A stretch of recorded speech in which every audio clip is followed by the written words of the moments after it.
Imagine you're in Chicago in the 60s and you need money fast. You go to the people you know and they send you to Samuel DeStefano.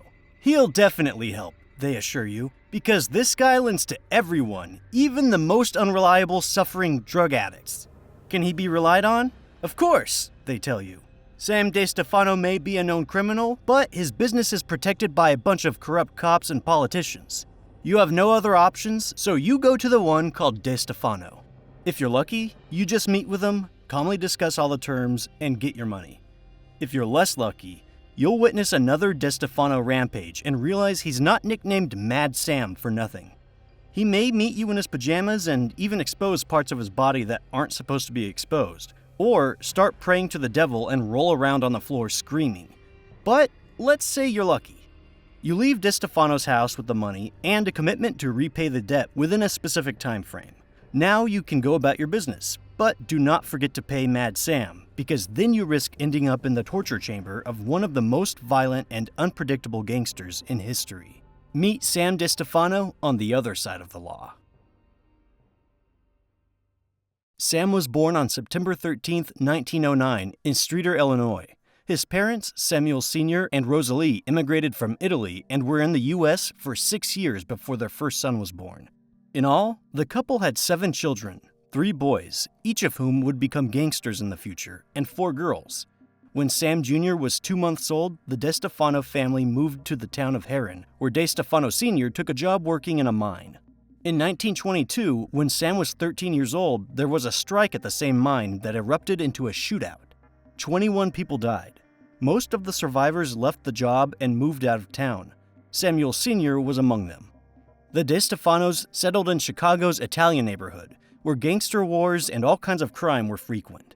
It was in this not-so-favorable environment for children and teenagers that Sam and his brothers Michael and Mario were raised. The DeStefano boys began hanging out with the street hoodlums, and the result was not long in coming. In 1926, when Sam was 17, he had already managed to get arrested for a misdemeanor, escape, and get caught again.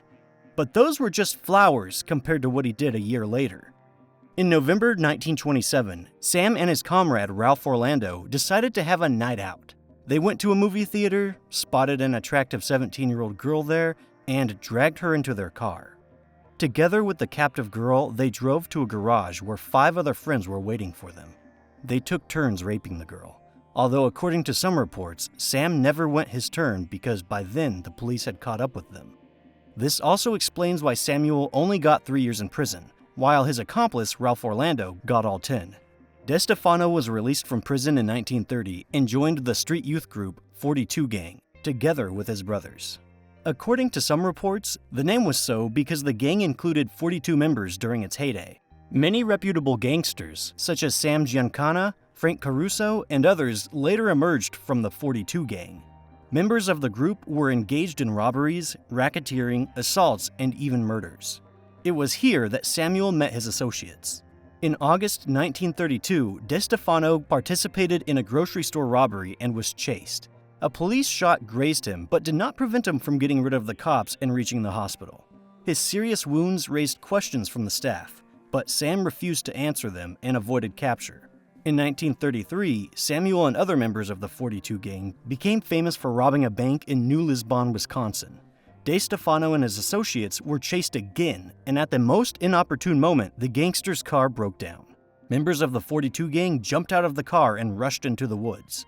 Sam wanted to hide in a tree, but was caught trying to climb it. The court sentenced DeStefano to 40 years in prison. But through connections, Sam got his sentence commuted and was released early in December 1944, 11 years later. It was the height of World War II, a time when certain goods could only be bought with coupons. Sam had just gotten a job in a printing shop and learned how to type. He assessed the situation in the neighborhood and decided that he could make a good living on counterfeit sugar coupons. Things got going, but eventually Sam was caught and sent to Leavenworth Federal Prison. This was a case where punishment proved to be a gift, since while behind bars, DeStefano met Paul Ricca and Luis Campana. Both were high-ranking figures in the Chicago mob and experienced gangsters. In 1 year, Ricca and Campagna taught Sam the subtleties of usury and communicating with them. You could say he took a crash course in business. In addition, DeStefano found in them patrons. which further provided him with protection from representatives of the law and hostile gangsters. In 1947, Sam was again at large. He briefly worked as a foreman at a dump, borrowed money from Paul Ricca, and began to engage in usury. His business went uphill, and by the early 50s, Samuel DeStefano became one of the most famous loan sharks in Chicago. Part of the proceeds he invested in real estate, and part went to the police, politicians, and judges, so that they would not look in his direction. He developed trusted subordinates who helped him control the business and remind his debtors. People cooperated with DeStefano because it was profitable, but even those close to him kept an arm's length away from Sam. At the beginning of the video, we'd already mentioned that Samuel DeStefano was not a man with a stable psyche, which is putting it mildly. His moods changed quickly, and sometimes he said very strange things. Once, for example, he seriously stated that if he had not been imprisoned at the age of 18 for participating in rape, he would have become president of the United States. But he wasn't just a simple weirdo, he was a neighborhood-scaring lunatic. In the basement of his house, he set up a large torture chamber with soundproof walls, where his subordinates would bring debtors who broke their word, and Sam would torture them for 24 hours with great relish. Eyewitnesses said that during the torture, foam flowed from DeStefano's mouth, and his speech became incomprehensible and unintelligible. You gotta admit, it's a creepy sight. In his spare time, Sam traveled the countryside looking for good burial sites. He often went to pig farms and watched the animals for long periods of time. Once, DeStefano confided that he too would like to raise pigs to feed them the bodies of his victims. Although Samuel was well versed in the Bible, he was a Satanist. Whenever he had a fever or excitement, he would fall to his knees, pound his fists on the floor, and foam at the mouth and pray to the devil. But back to the 1950s. At this time in Sam's life, there was an important event that once again pointed to his mental instability.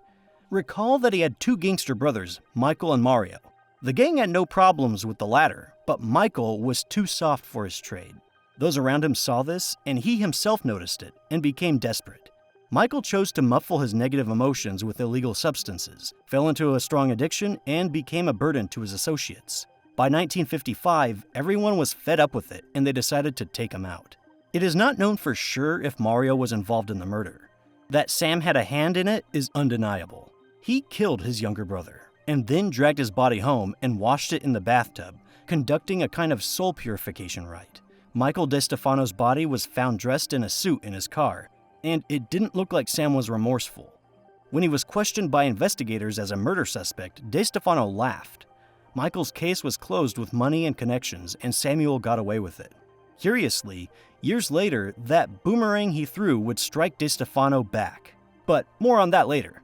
4 years later, in 1959, the victim of this sadistic loan shark was Arthur Adler, a nightclub and restaurant owner in Chicago.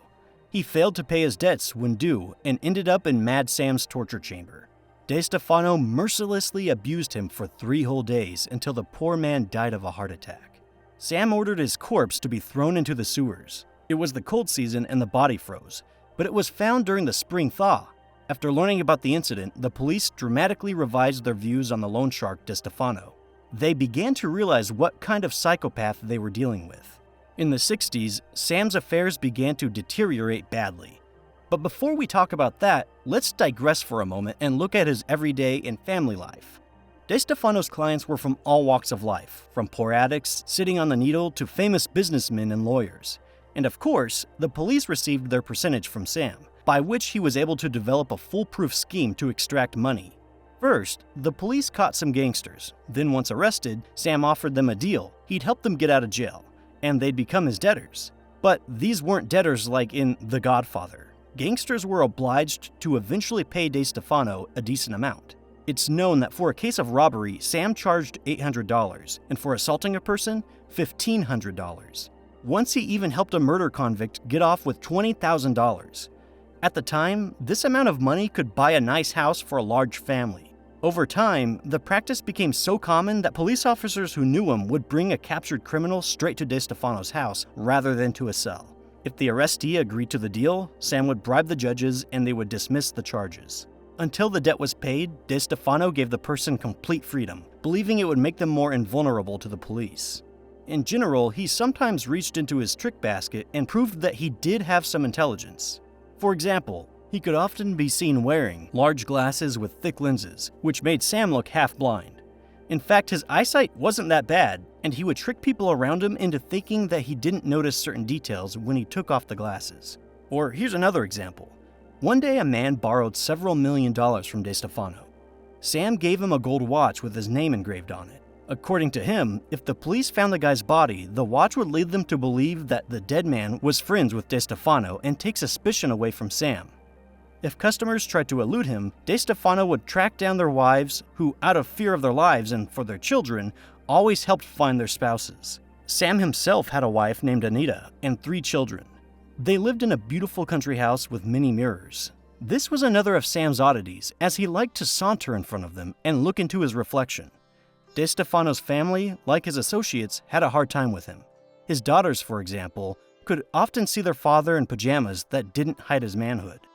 Sam liked to brag that once during lovemaking, he forced his wife to take a gun, put it in her mouth, and pull the trigger several times. The terrified woman complied with his instructions, only to learn later from a laughing DeStefano that the gun was unloaded.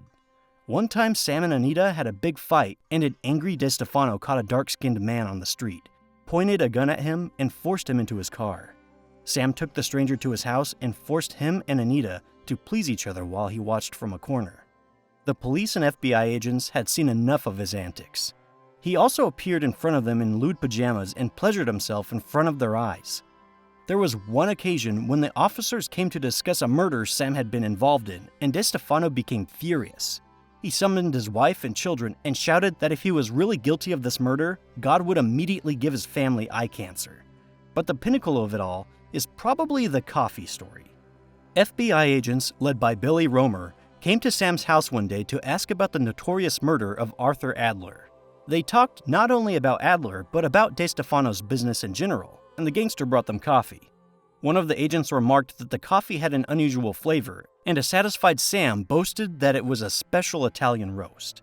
A month later, Romer learned that DeStefano was urinating into the cups before serving them to his guests. I guess it's no wonder he never drank coffee again after that news. And we're moving into the 1960s. Sam was still a big-time loan shark with a team of debt collectors. Among his men was William Jackson, a thug with 140 pounds, and, as the police described him, the brains of a child. Jackson extracted money from debtors, but, perhaps surprisingly, not always using brute force.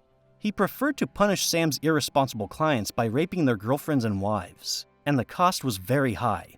It's rumored that Jackson behaved like a wild animal, and once even bit off a woman's nipple. In 1961, Jackson was arrested and they tried to shake out information about his associates. The gangster did not say anything, but his associates found out about the interrogation, and from somewhere a rumor leaked that Jackson was a rat. Sam would never forgive such a thing. His men kidnapped Jackson and took him to a meatpacking plant, where they tortured him for 3 days. They used all kinds of things: ice picks, a heated iron, and a pole. Jackson was beaten, humiliated, and threatened with the death of his wife and children. A few days later, the police found his corpse inside his own Cadillac. The condition of the corpse horrified them. Later, they managed to listen to a telephone conversation between 2 of Sam's subordinates, from which they learned the disgusting details of William Jackson's murder. Another high-profile murder that DeStefano was involved in occurred in 1963. It all started when Sam received a ticket for a traffic violation. Instead of just paying the fine, DeStefano had Leo Foreman handle it. Leo was a real estate agent who moonlighted as a debt collector for Sam. He had a friend who worked in traffic court, and DeStefano hoped to avoid paying the fine. But the case did not work out. Sam appeared in court and caused a scandal, after which everyone forgot about his small fine for traffic violations, but gave him a larger fine for contempt of court. DeStefano flew into an even bigger rage, which was mostly directed at Foreman. Sam believed that all the problems happened because Foreman had failed to do his job properly. On top of that, he'd long suspected that Leo was sneaking his money, so Sam showed up at his office and yelled at him, promising to torture him harder than he did Jackson. Foreman flared up and threatened his boss with a gun, forcing Sam out and signing his own death warrant. A few weeks later, DeStefano sent his subordinates, Chuck Grimaldi and Tony Spilotro, to him.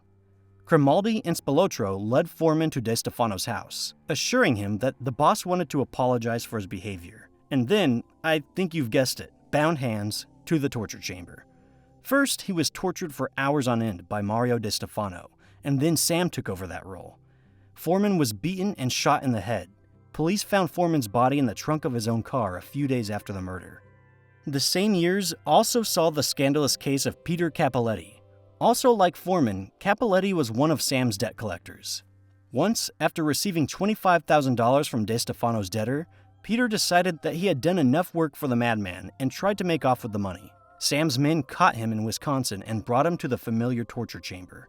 The traitor was chained to a hot radiator, which burned his skin, and brutally beaten for 3 days. But it was not enough for DeStefano.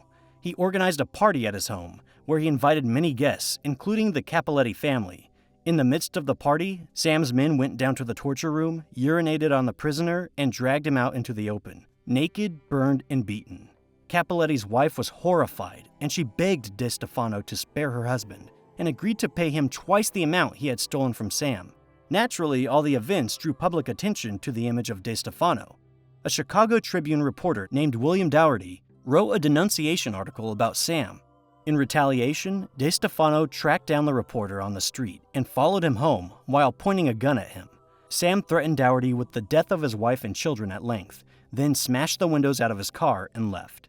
After all this, by 1964, the police had lost all confidence in DeStefano.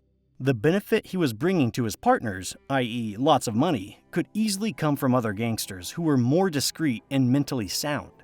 Associates from the criminal world gradually came to the same conclusion. Thus began a period of decline in the life of Mad Sam.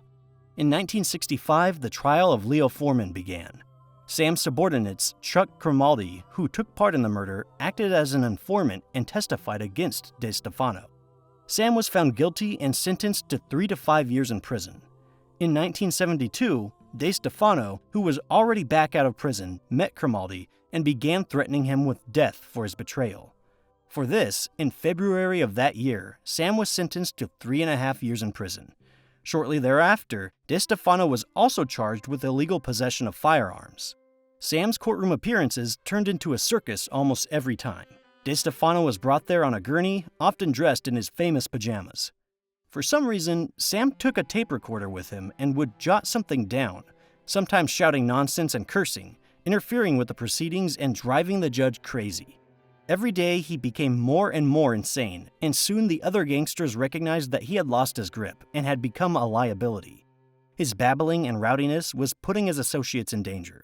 In 1973, there was a meeting of the Chicago mob, which discussed the future fate of Mad Sam. DeStefano's situation then was deplorable. If his patron Paul Ricca could put in a good word for him in front of other gangsters, now everything had changed. Ricca was already dead, and for obvious reasons he had no other allies. At the end of the meeting, it was decided to take out Sam DeStefano. Remember that in 1955, Sam killed his brother Michael DeStefano? Back then, we mentioned the boomerang that would come back. Well, his time came on April 14, 1973, when Sam was 64 years old. On that day, his own brother Mario and Tony Spilotro came for his soul. Samuel waited for them in the garage near his home, assuming they would be discussing their impending revenge against the traitor Cromaldi. The car stopped in front of the garage. Mario got out first, Spilotro keeping behind him, hiding a shotgun. Sam stepped outside to greet them, and he was caught off guard. Spilotro stepped out from behind his brother and pointed the gun at Sam. The first shot ripped DeStefano's arm off. The second pierced his chest and took his life. Sam collapsed to the ground, and rivulets of blood flowed around him. His murder became as much of a sensation as every performance Mad Sam had put on in public. Many people breathed a sigh of relief. The sadist who had kept the whole of Chicago in fear had met his end. If you're interested in how his brother Mario's life turned out, he survived Sam by a little. Mario DeStefano was charged with murder and a sentence of 20 to 40 years, but in 1975, he succeeded in overturning the verdict, and on August 12th of that year, he died of a heart attack. The example of Mad Sam DeStefano shows us what happens when members of the law turn a blind eye to their duty and choose money. If a sadist like Sam wasn't allowed to walk around free and go about his business, many murders wouldn't have happened. Although, who knows, maybe another crazy person would have taken DeStefano's place. All in all, if you ever find yourself in Chicago in the 1960s, you better not mess with Sam DeStefano.